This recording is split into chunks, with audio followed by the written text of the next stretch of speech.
Let's talk about martial law, folks. It's a big, scary term that gets thrown around a lot, often by people who probably watched a few too many action movies. In the simplest terms, martial law is like hitting the giant red emergency stop button on a society.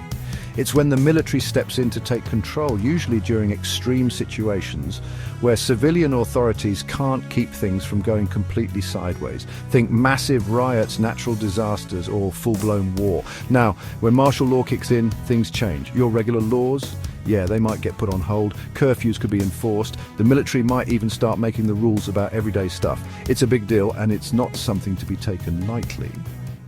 The thing is, there's no one-size-fits-all definition of martial law. It can look very different depending on where and when it happens. Sometimes it's a last resort to prevent total chaos. Other times, it's been used as a tool to silence dissent and grab power. And that's why it's such a controversial topic. So when has this whole martial law thing actually happened? Well, more times than you might think.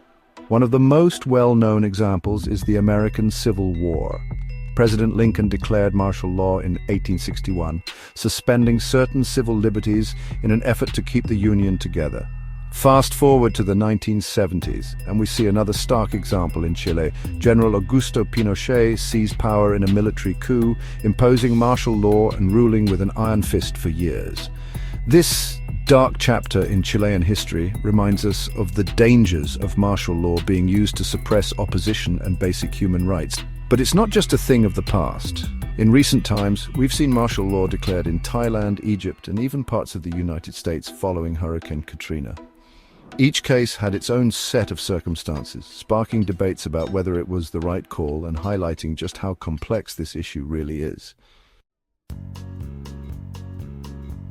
Okay, so we've established that martial law is a pretty extreme measure. But are there ever any situations where it might actually be necessary? Well, proponents argue that in times of utter chaos, when everything's gone pear-shaped, martial law can be the only way to restore order and protect people. Imagine a massive earthquake just leveled a major city. Buildings are down, communications shot, and people are scared and desperate. In this kind of scenario, the military might be the only ones with the resources and manpower to get things under control, distribute aid, and prevent looting and violence. In theory, martial law is supposed to be temporary, a way to hit the pause button until things settle down and civilian authorities can take back control. It's not supposed to be a long-term solution, more like a band-aid on a very, very deep wound. But here's the catch with martial law. It's a slippery slope. Giving the military that much power, even in a crisis, is risky business. History is full of examples where martial law, instead of restoring order, paved the way for authoritarian rule and human rights abuses. When you suspend civil liberties, even temporarily, you open the door to potential overreach.